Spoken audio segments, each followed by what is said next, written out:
Second unit शिक्षा की दार्शनिक नींव।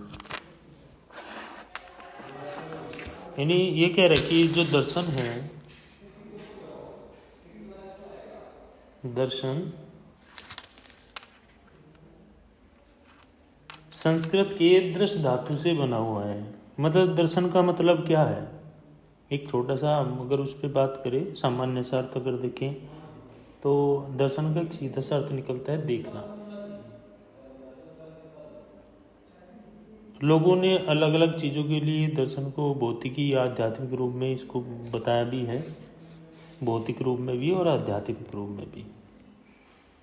अगर यहाँ पे दर्शन की बात करें कि उपनिषद काल में दर्शन की जो परिभाषा है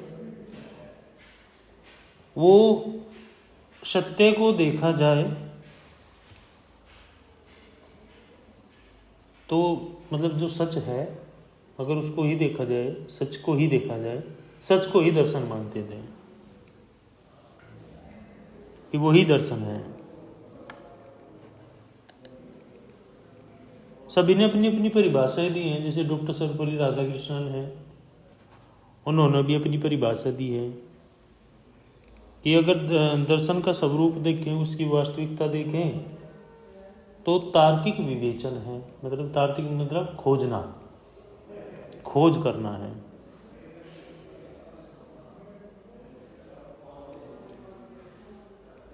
अगर यहाँ पे पाश्चात्य दर्शन की बात करें, पाश्चात्य में ये कह रहे कि जो दर्शन का सबसे पहला डेवलपमेंट हुआ, विकास हुआ, वो आपका यूनान में हुआ।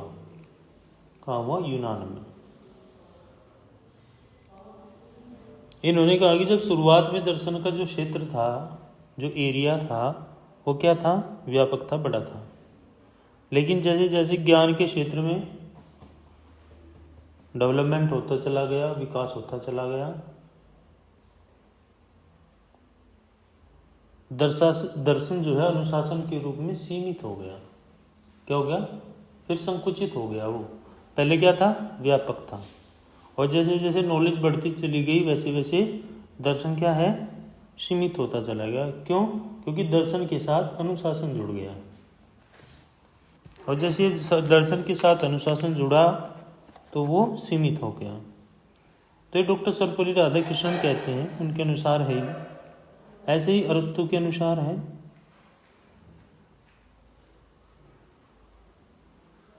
कि दर्शन वो है मतलब कि एक प्रकार से परम तत्व माना गया, अगर जिसकी मतलब जांच की जा सके। मतलब हम कोई काम करते हैं तो उस काम को करने से पहले उसकी खोजबीन करना।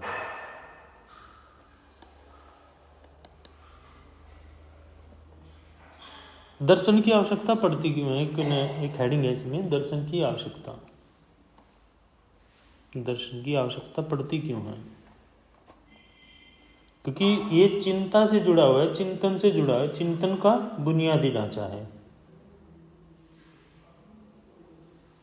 क्योंकि हम क्या करते हैं, पुराने अतीत के जब पन्ने पलटते हैं तो वहाँ पे क्या है, बहुत सारी चीज़ें हमें मिलती हैं। और साथ ही साथ हमें जीवन जीने की जो उत्कंठा है, सार्थकता है, वो भी हमें पर्सन चिन्ह मतलब जीवन कैसे प्रारंभ हुआ, क्या आप सोचते हैं, कैसे कैसे जीवन, जो ह्यूमन बींग्स है, जो मनुष्य है, उसने कैसे अपना जीवन यापन किया, पहले क्या था, अब क्या है, आगे क्या है। जो प्रकृति के रहस्य उनको ढूंढना, यही दर्शन की आवश्यकता है। चिंतन करना, सामाजिक लक्ष्य क्या है, इच्छाएं क्या है, उनके प्रति एक केंद्र बिंदु स्थापित करना। मतलब कि हम इसी पे फोकस करेंगे, यही काम हमारे लिए है। क्योंकि कोई भी व्यक्ति है, कोई भी इंसान है, वो व्यक्ति, वो इंसान कभी भी एक ज्ञान नहीं लेता। भाई सामाजिक दायरे में बैठेगा, परिवार में बैठेगा, कहीं पे भी जाएगा तो सब अपना अलग अलग चीज़ें बताएंगे, वो भी अपनी अलग चीज़ें बताएगा। तो व्यक्ति का है जीवन भर नया ज्ञान प्राप्त करता रहता है। और हर व्यक्ति के जो ज्ञान ले रहा है उसका कुछ ना कुछ लक्ष्य जरूर होता है, क्योंकि दर्शन शास्त्र और जो शिक्षा शास्त्र है जिसको हम पेडागोजी बोलते हैं, फिलोसफी बोलते हैं, दो चीज़ें जुड़ गई। एक तो सब शिक्षा शास्त्र, एक तो एजुकेशन पर्सपेक्टिव जुड़ गया और फिर फिलोसफी जुड़ गई।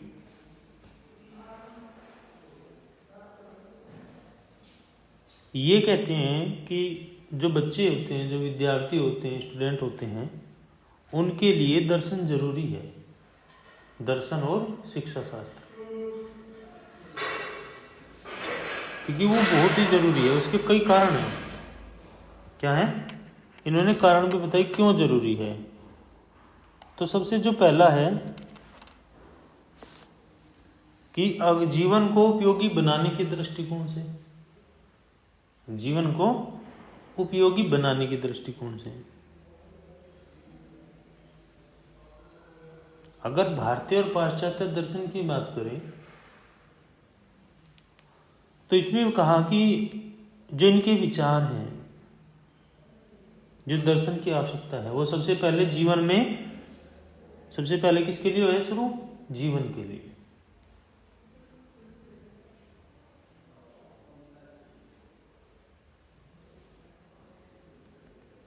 क्योंकि अगर व्यक्ति विद्वान है, व्यक्ति चाहे अनपढ़ हो या पढ़ा लिखा हो, अगर उसको थोड़ा सा भी कोई ना कुछ ज्ञान है, तो अगर उसके पास कोई विचार है तो वह दर्शन से जुड़ा हुआ है। क्योंकि व्यक्ति क्या करता है अपने जीवन में,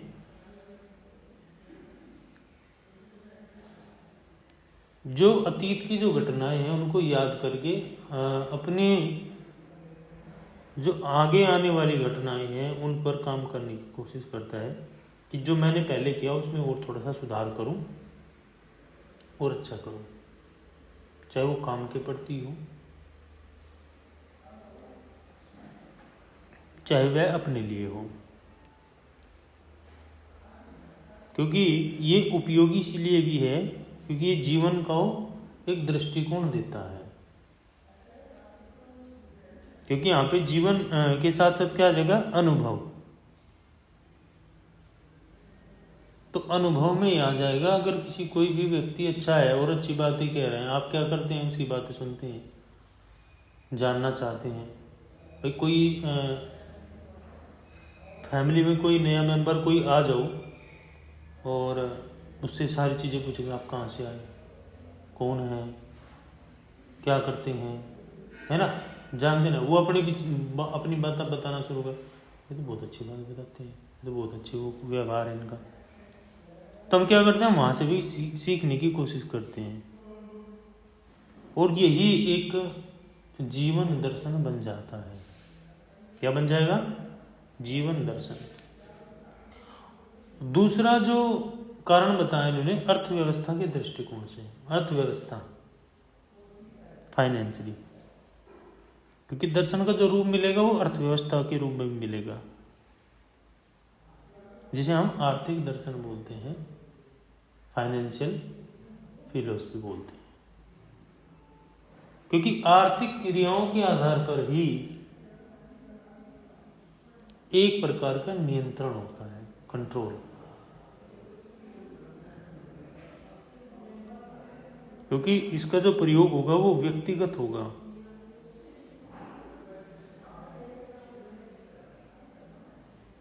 एक जीवन पर, एक राष्ट्रीय जीवन पर, एक व्यक्तिगत। क्योंकि इन दोनों का लाभ मिलेगा। लेकिन यहां पे बात आ जाती है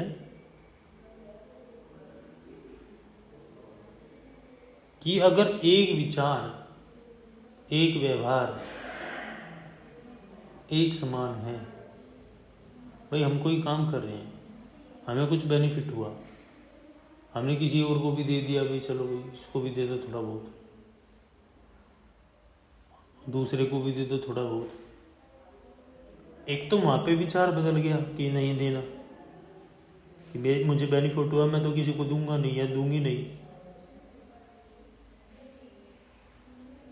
इच्छाएं विपरीत हो जाएंगी और जैसे ही विपरीत इच्छाएं होंगी, फिर यहाँ पे जो आर्थिक व्यवस्था है वहाँ पे आर्थिक व्यवस्था शिक्षा की आवश्यकता पड़ेगी।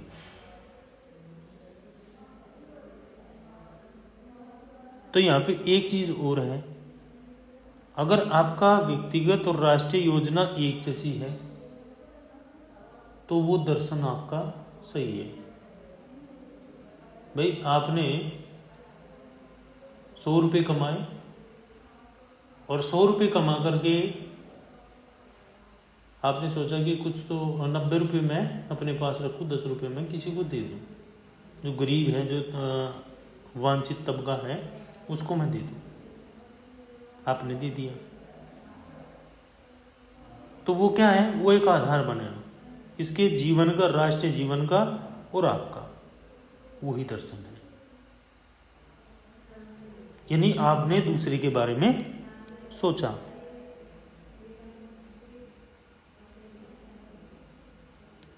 तो ये भी एक जरूरी है। तीसरा है राजनीतिक व्यवस्था के दृष्टिकोण से। अब राजनीतिक व्यवस्था में अलग अलग प्रकार के दर्शन होते हैं। सिंपल सी बात है कि राजनीतिक व्यवस्था में अलग अलग प्रकार के दर्शन होंगे, क्योंकि जनतंत्र और जनतांत्रिक, जनतंत्र और जनतांत्रिक दो दर्शन यहाँ पे जुड़ जाएंगे। एक तो जनतंत्र और जनतांत्रिक, क्योंकि एक में तो आपको मिलेंगे क्या, अधिकार, हर व्यक्ति को अधिकार मिला है, समान अधिकार है, और दूसरे में विभिन्न ढंग से उसे समान अवसर दिए जाएंगे, उसको समान अवसर मिलेंगे और उसे पूर्ण स्वतंत्रता मिलती है, पूर्ण इंडिपेंडेंस होता है, और वो अलग अलग ढंग से भी अपना दार्शनिक दृष्टिकोण का सिद्धांत बनाता है।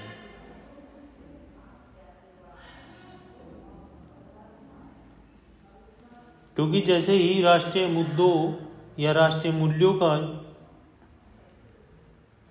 को स्थापित कर लेगा, वैसे ही उसका कर्मिक विकास, मतलब एक प्रकार से लगातार उसका डेवलपमेंट होता चलेगा। किस क्षेत्र में, दार्शनिकता के क्षेत्र में।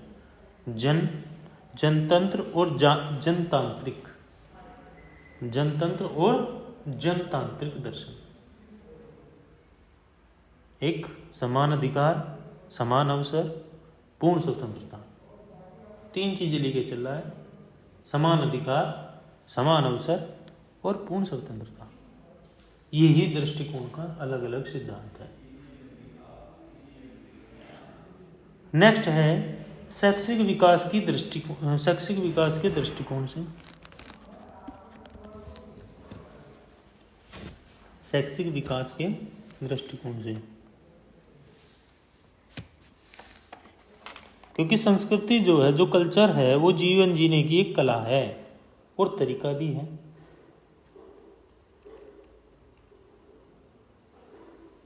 क्योंकि दर्शन को विधियों का परिणाम का मेथड का परिणाम कहा जा सकता है, विधियों का परिणाम कहा जा सकता है, क्योंकि संस्कृति से ही एक दर्शन का विचार मिलता है।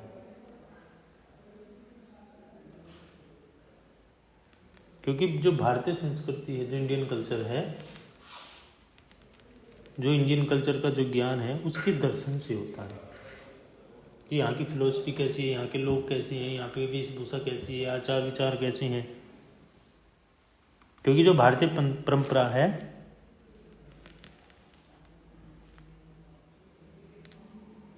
क्योंकि यहाँ पे त्याग और तपस्या का स्थान सर्वोपरि है,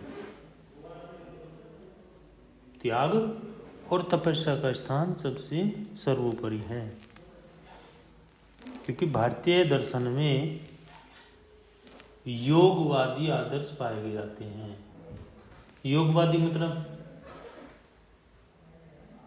मैंने फर्स्ट में शायद आपको बताया था, अष्टांग योग। किसी को यह पता है? पता है अष्टांग योग किसको पता है? नेहा बताएगी, नेहा।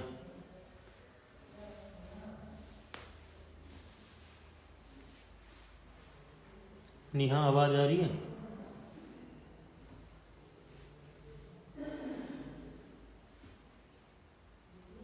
दिशा, हाँ बताओ। बताओ नेहा, बताओ।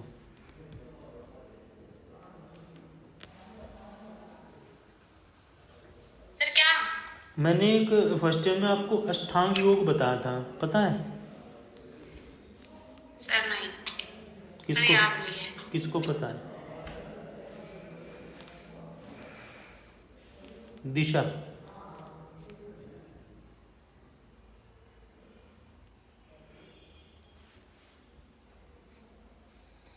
दिशा आवाज आ रही है मेरी? नहीं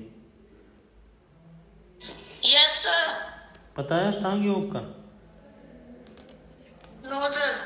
अष्टांग योग में ये था कि यम, नियम, आसन, प्राणायाम, प्रत्याहार, धारणा, ध्यान और समाधि। ये जो अष्टांग योग है ये हमारा किससे जुड़ा है? हमारी भारतीय संस्कृति से, भारतीय दर्शन से। क्योंकि यहाँ पे लोग क्या है, ज़्यादा से ज़्यादा आदर्शवादी पाए जाते हैं। क्योंकि भारतीय दर्शन क्या है, आदर्शवादी है। और जो लोग हैं वो तो आदर्शवादी होंगे ही। जब भारतीय दर्शन आदर्शवादी है तो लोग भी यहाँ के भारतीय दर्शन के आदर्श के रूप में माने जाते हैं। और जब सबसे लास्ट वाला इसमें हेडिंग दिया, व्यक्ति को चिंतन एवं तर्क से पूर्ण बनाने की दृष्टि से। व्यक्ति को चिंतन यानी उसको सोचना, समझना, प्रयोग करना। यानी दर्शन क्या है, जीवन भर समस्या के समाधान करने, चिंतन करने, उस पर तर्क करने और जानने की आवश्यकता पर बल देता है। ये कहता है कि हर व्यक्ति जागरूक हो, हर व्यक्ति जानकार हो, हर व्यक्ति समझदार हो। क्योंकि हर व्यक्ति के पास कुछ ना कुछ है। हर व्यक्ति अपने आप में सक्षम है। कोई थोड़ा है, कोई ज़्यादा है, कोई थोड़ा है तो कोई अधिक है। क्योंकि जटिलताएं और समस्याएं काफ़ी आती हैं। और जब हमारे जीवन में जटिलताएं या समस्याएं हमारे जीवन में आती हैं तो उनके समाधान भी उनके में ही छिपे रहते हैं। बस जिसने उस समाधान को निकाल लिया, पहचान लिया, उस समस्या, हर समस्या के साथ समाधान जरूर चलता है। लेकिन पहचानने में टाइम लगता है, समय लगता है। तो जो 2.1 है, इस 2.1 में हम जो दर्शन है, दर्शन के बारे में जो थोड़ा सा इसमें पढ़ा हमने, तो दर्शन विचारों का, विज्ञानों का विज्ञान है, ये हकीकत मानिए। क्योंकि हर व्यक्ति क्या है, दार्शनिक है। हर व्यक्ति सोचता है, हर व्यक्ति अपने विचार रखता है, वही दर्शन है। क्योंकि देखना और देख करके उस चीज़ को समझना, उस चीज करके उस चीज़ को महत्व देना। नेक्स्ट आ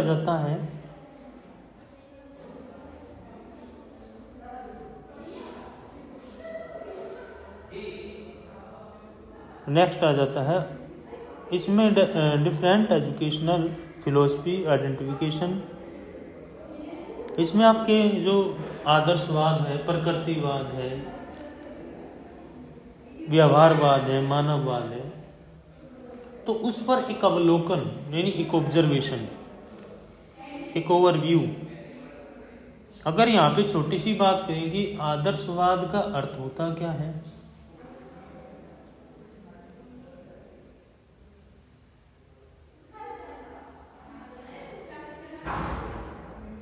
क्या है भाई? आदर्शवाद है क्या?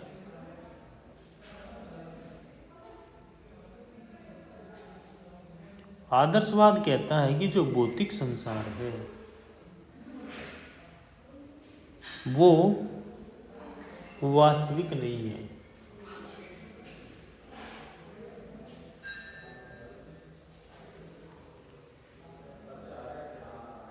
ये कहता है कि जो भौतिक जगत है, भौतिक संसार है, वो मानसिक और विचार जगत के अभिव्यक्ति का रूप है, वो वास्तविक नहीं है। आदर्शवाद कहता है इस चीज को, मैं नहीं कहता। बहुत सारे व्यक्ति, बहुत सारे आदर्शवादी जैसे प्लेटो हुआ, अरिस्टो हुआ और भी हैं सारे, जिन्होंने आदर्शवाद को डिफाइन किया। ये क्या मानता है? ये सिर्फ अध्यात्म को मानता है कि आध्यात्मिक क्या है, वो ही सत्य है। अंतिम जो सत्ता है वो आध्यात्मिक है, क्योंकि भौतिक संसार का जो आधार है वो पदार्थ को मानता है, क्योंकि आदर्श रूपी जो संसार है वो मन को मानता है।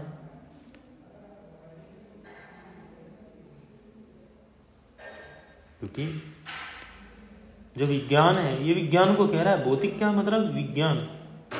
समझना इस चीज को, इस कॉन्सेप्ट को थोड़ा सा समझना। भौतिक का मतलब विज्ञान। विज्ञान किसको मानेगा? पदार्थ को। और आदर्श किसको मानेगा? मन को।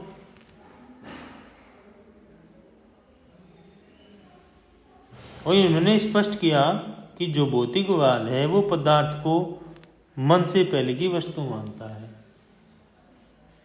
कि मन से पहले की वस्तु किसको मानेगा? पदार्थ को। कौन? भौतिकवाद, विज्ञान।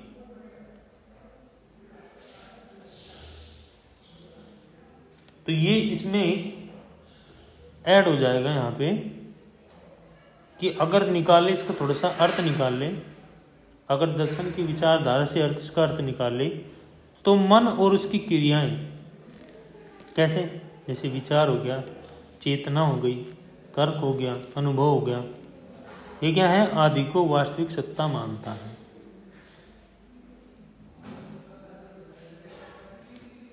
और ये मानता है कि जो अंतिम सत्य है, अंतिम सत्ता है, वो जो अंतिम शक्ति है वो आध्यात्मिक है, ना कि भौतिकवाद।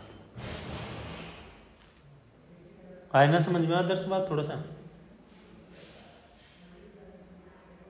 भाई, आदर्शवाद में ये तो चीजें दी हैं भाई। आदर्शवाद में सिर्फ क्या है? आध्यात्मिकता को परिप्रेक्ष्य दिया गया है।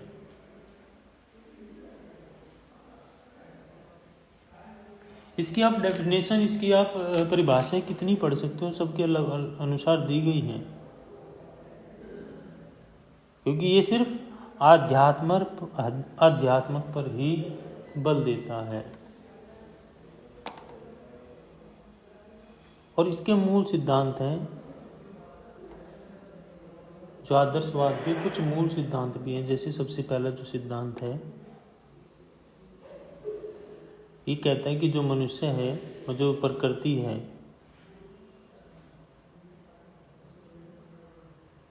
कि मनुष्य की जो नींव है वो प्रकृति की अपेक्षा अधिक महत्व है। वो ये कहते हैं कि जो चेतन मन है वो मनुष्य से जुड़ा हुआ है, और इसका मुख्य जो कारण है मनुष्य की बौद्धिक शक्ति है, यानी इंटेलिजेंस, सोचने विचार करने की शक्ति। दूसरा ये कहते हैं कि आध्यात्मिक जगत का विशेष महत्व है। क्योंकि आदर्शवाद की जो मान्यताएं हैं उसके अनुसार अगर बात करें कि आध्यात्मिक जगत सत्य है, भौतिक मिथ्या है, झूठ है।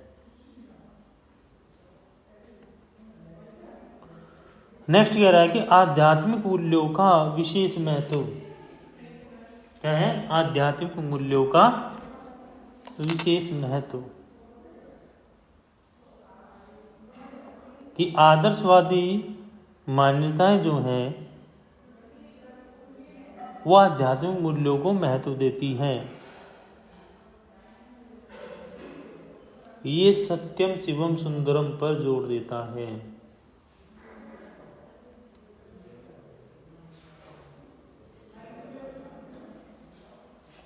नेक्स्ट है विचार का वस्तु की अपेक्षा अधिक महत्व।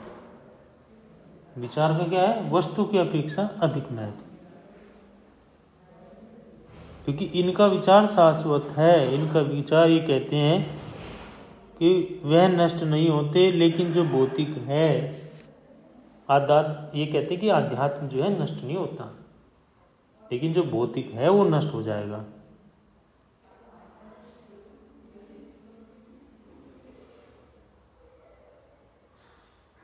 क्योंकि विचार जो है सोच में होते हैं और मस्तिष्क में रहते हैं, कि दिमाग में रहेंगे। जो विचार है वो किस में रहेंगे? दिमाग में रहते हैं। तो ये इसका मत है। आदर्श जो वादी हैं उनका ये मत है कि भौतिक क्या है? मिथ्या है, झूठ है।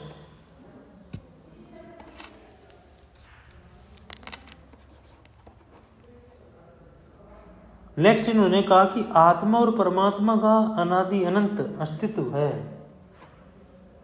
आत्मा और परमात्मा, क्योंकि आदर्शवाद का सिद्धांत क्या कह रहा है? आदर्शवाद का सिद्धांत ये कह रहा है कि परमात्मा का ही अस्तित्व है, आत्मा और परमात्मा का अस्तित्व है, यह अनादि है और अनंत है।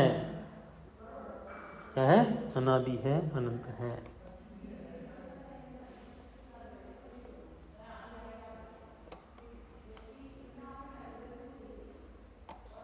क्योंकि इसने सिर्फ किस पर जोर दिया? आध्यात्मिक प्रक्रियाओं पर।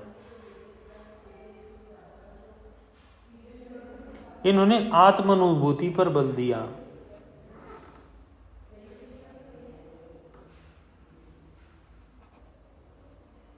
क्योंकि ये कह रहा है कि अगर आदर्शवादी हैं, आदर्शवादी मान्यताओं के अनुसार चल रहे हैं, तो मनुष्य को सत्यता का ज्ञान हो जाता है। अगर उसको सत्यता का ज्ञान प्राप्त हो जाएगा, वो परम आनंदित होगा। ये आदर्शवादी कॉन्सेप्ट कह रहा है पूरा। और अगर आदर्शवाद के अनुसार शिक्षा के उद्देश्य देखा जाए, अब शिक्षा के जो उद्देश्य हैं वो इसमें 5 हैं। सबसे पहला है आध्यात्मिक विकास। इसकी जो शिक्षा व्यवस्था है इसमें सिर्फ क्या, जो किस चीज पर जोर दिया गया? आध्यात्मिक विकास पर। क्योंकि उसकी संस्कृति से जोड़ना, सत्यम शिवम से जोड़ना, सत्यम शिवम सुंदरम से जोड़ना, और उसके आधिकारिक पूर्ण रूप से आधारित अध्यात्म बिंदु पर फोकस करना। दूसरा दिया इन्होंने सांस्कृतिक परंपराओं की रक्षा और विकास। सामाजिक परंपराओं की रक्षा और विकास।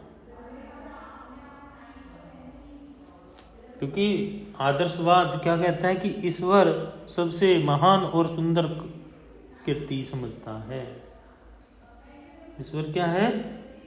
सबसे महान है। और उसके अनुसार क्या है? मनुष्य एक ऐसा बुद्धि युक्त प्राणी है जो अध्यात्म से और संस्कृति से मूल्यों में भाग लेता है। ये इनका सांस्कृतिक परंपराओं की रक्षा और विकास के बारे में बताया गया है। क्योंकि धर्म, आचरण, शास्त्र, क्योंकि व्यक्ति क्या है? इन चीजों के द्वारा, अपनी शक्ति के द्वारा, साहित्य के रूप में, कला के रूप में, धर्म के रूप में, आचरण के रूप में आदि का सर्जन करता है। क्योंकि जो पीढ़ी दर पीढ़ी चला आ रहा है उसको निरंतर बनाए रखो, ये उनका कहने का मतलब है। क्योंकि आदर्शवादी विचारधारा है तो ये चीजें तो आएंगी ही।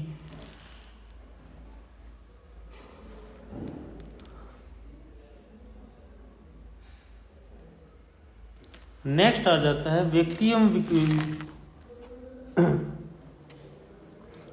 एवं विश्व में एक समन्वय तथा समरसता उत्पन्न करना। समरसता मतलब यहाँ पे आ जाएगी कि अगर एक शिक्षा आदर्शवादी है तो व्यक्ति और विश्व में एकजुटता कह लीजिए, समरसता कह लीजिए, समरसता उत्पन्न होना चाहिए या उत्पन्न करना चाहिए। क्योंकि विश्व का जो संचालन है वो व्यक्ति के द्वारा होगा, क्योंकि विश्व में अनेकता में एकता का सिद्धांत स्थापित होगा। क्योंकि व्यक्ति अगर कहीं बाहर जाता है तो अपने यहाँ की सारी चीज़ें वो बताता है, वहाँ की चीज़ें वो सीखता है। इनका मतलब है कि अनेकता में एकता का सिद्धांत उपस्थित करता है।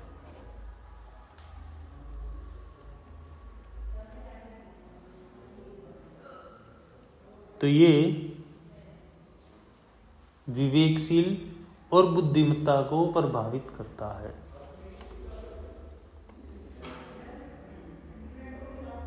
नेक्स्ट आ जाता है प्रकृतिवाद। प्रकृतिवाद क्या है? अब प्रकृतिवादी कहते हैं कि हम तो अपने आप में पूर्ण तत्व है, क्योंकि दर्शन के अनुसार अगर प्रत्येक वस्तु प्रकृति से उत्पन्न होती है और फिर उसी में विलीन हो जाती है, मतलब उसी में, जैसे व्यक्ति ने जन्म लिया और मृत्यु भी, कहते हैं ना मिट्टी से मिट्टी मिल गई। तो प्रकृतिवादी कहते हैं कि जो इंद्रियां हैं वो इंद्रिय अनुभवजन्य ज्ञान पर आधारित है, क्योंकि इंद्रियों के आधार पर अनुभव किया और अनुभव के आधार पर जो ज्ञान प्राप्त किया वो ही सच है। एक तरफ तो आदर्शवादी जो विचारधारा है वो अलग है, प्रकृतिवादी जो विचारधारा है वो अलग है। क्योंकि आदर्शवादी में हम अध्यात्मता को महत्व दे रहे हैं और प्रकृतिवाद में हम सिर्फ किस चीज को, इंद्रियों के आधार पर जो भी ज्ञान मिला उस ज्ञान के आधार पर जो अनुभव प्राप्त हुआ वो ही सच्चा ज्ञान है।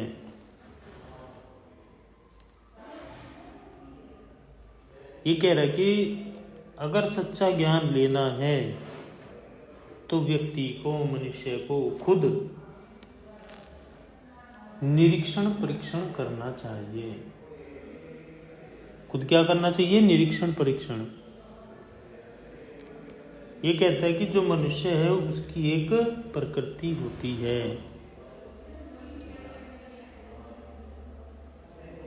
क्योंकि वो ये चाहता है कि जो भी उसका अनुकूलन होगा, जो भी उसका आचरण होगा, उस आचरण को करने से उसे सुख और संतोष मिलेगा।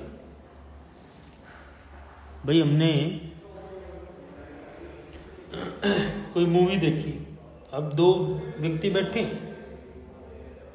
एक तो बैठा है आदर्शवादी, एक बैठा है प्रकृतिवादी। आदर्शवादी कहते हैं मैं तो रामायण देखूंगा, प्रकृतिवादी कहते हैं नहीं मैं तो नेचुरल चीजें देखूंगा। वो टिक नहीं पाएंगे। अब उसके लिए क्या चीज है? उसके लिए दो चीजें हैं, एक तो समय बदल दिया जाए, क्योंकि वो तो इंद्रिय अनुभव के आधार पर ज्ञान प्राप्त करेगा जो प्रकृतिवादी है, और जो आदर्शवादी है वो आध्यात्मिकता को लेकर के ज्ञान प्राप्त करेगा। इसमें धर्म भी हो सकते हैं, वर्ग भी होते हैं, मजहब भी होता है, लेकिन प्रकृतिवादी इस ओर से दूसरी किनारे चला जाता है।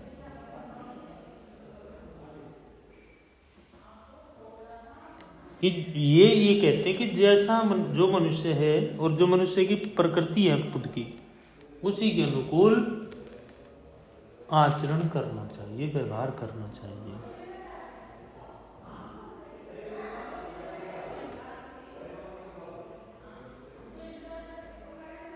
और ये कहते हैं कि जो प्रकृतिवादी एक ही मत में कह रहा है, एक ही विचार में कह रहा है कि जो प्रकृति होती है, जो नेचर होती है, वो ईश्वर से अलग करती है, भगवान से अलग करती है। क्योंकि प्रकृतिवाद आत्मा को पदार्थ मानता है,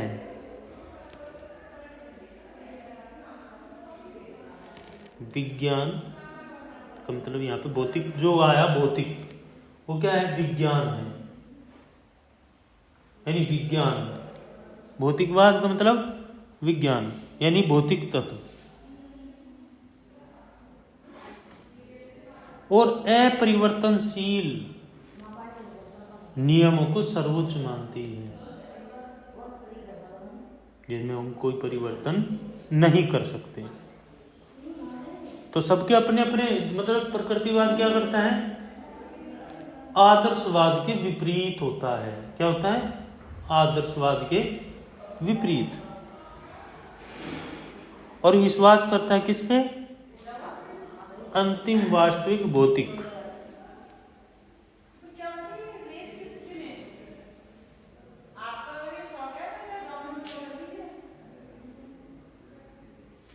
वास्तविक क्या है, वास्तविक क्या है, भौतिक है, विज्ञान है, ना कि आध्यात्मिक नहीं है। क्या नहीं है, आध्यात्मिक नहीं है। तो ये थॉम्स और लैग ने ये चीजें कही हैं। एक ही मिनट में एक ही शब्द में इन्होंने उस चीज को क्लियर कर दिया कि जो प्रकृतिवाद है वो आदर्शवाद के विपरीत है। वो तो मानता है किसको, कि वास्तविकता को, जो दिख रहा है वो मैं मानूंगा, फालतू नहीं। वो भौतिक, जो आध्यात्मिक कौन है, जो दिख नहीं रहा है उसको कैसे मान लूं।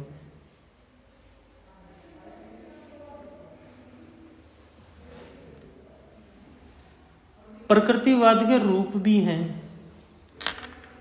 और ये क्वेश्चन पूछ लिया जा सकता है, चाहे वो प्रकृतिवाद से संबंधित हो, यथार्थवाद हो, मानववाद हो, आदर्शवाद हो। एक क्वेश्चन चाहे वो शॉर्ट का हो, लॉन्ग का हो, पूछ लिया जाएगा कोई ना कोई। अब इसमें 3 रूप बताए गए, एक तो पदार्थवादी, दूसरा यंत्रवादी और तीसरा जैविक। अब पदार्थवादी क्या है, जिसमें पदार्थ जगत आ जाए, फिजिकल वर्ल्ड आ जाए, भौतिक जगत आ जाए।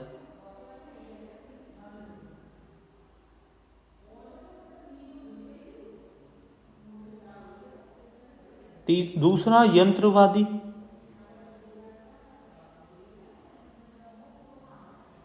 ये कह रहा है कि जो पदार्थ का निर्माण हुआ है, अस्तित्व में पदार्थ जो आया है वो गति के द्वारा हुआ है। मनुष्य में चेतना, उसका तत्व पदार्थ के रूप में माना गया।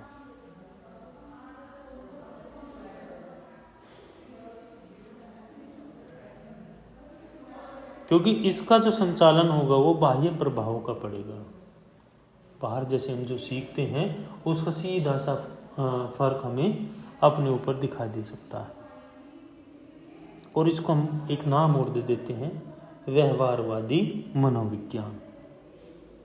और इसी शब्द ने, इसी प्रभाव ने, इसी इफेक्ट ने मनोविज्ञान, मनोव्यवहारवादी विज्ञान को जन्म दिया।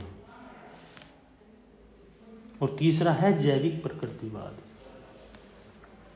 इसमें आपके पशु और मनुष्य की निरंतरता, उसके विकास की निरंतरता और उसका विश्वास। क्योंकि जीवन में संघर्ष कोई हो, करना पड़ेगा। कुछ पहले कर रहे थे, कुछ बाद में कर लेते हैं।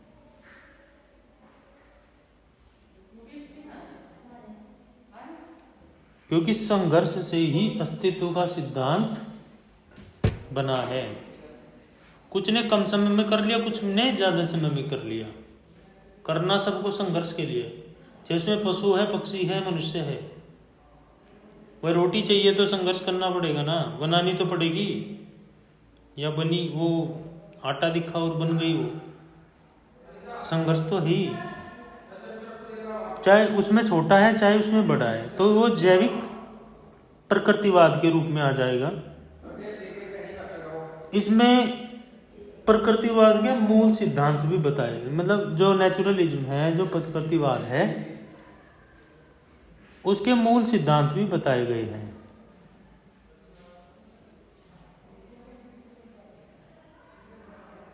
कि संसार का जो भी करने वाला है, संसार का जो भी नियंत्रण करने वाला है, कारण जो है वो खुद प्रकृति है, खुद नेचर है।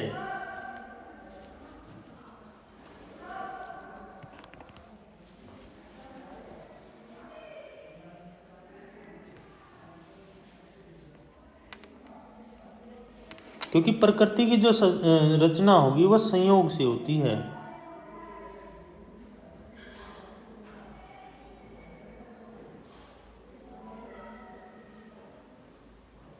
जैसे कि पानी से बर्फ और बर्फ से पानी, पानी से बर्फ और बर्फ से पानी, ये प्राकृतिक परिवर्तन के उदाहरण है। और ये कहता है सीधे तौर पर कि भौतिक संसार ही सत्य है, आध्यात्मिक संसार क्या है? एकमात्र कल्पना है।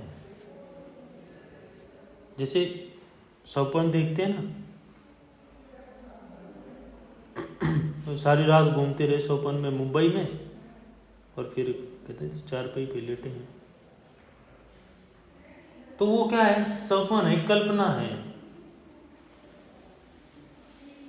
कि हम तो यहीं पे हैं, घर पे ही। ये कह रहे कि ना तो पदार्थ बनता है और ना ही कभी उसका विनाश होता है। बस क्या करता है वो? एक परिवर्तन करता है, एक बदलाव करता है। क्या करता है? एक परिवर्तन करता है, एक बदलाव करता है। क्योंकि संसार प्रकृति के द्वारा निर्मित है। क्योंकि प्राणियों में जो चेतना तत्व है वो आत्मा के विकास के रूप में एक प्रसन्न संबंध स्थापित करता है, जिसको हम आदर्शवादी या प्रकृतिवादी भी बोल सकते हैं।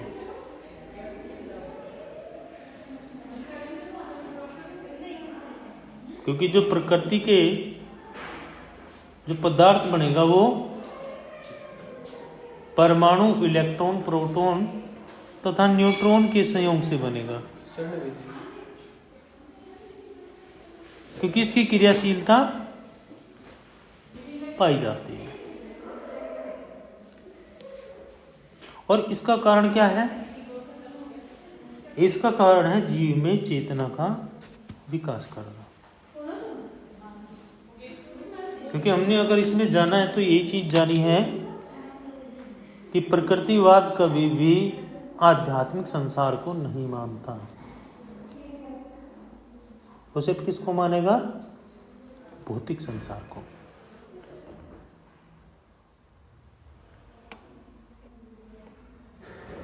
तो इसमें 7-8 पॉइंट है, इसको देख लेना।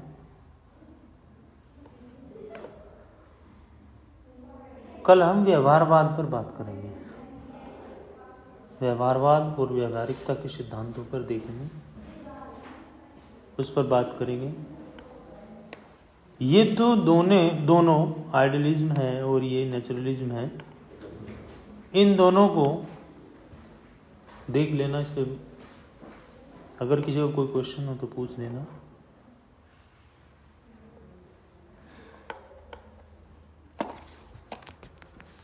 Okay, thank you class.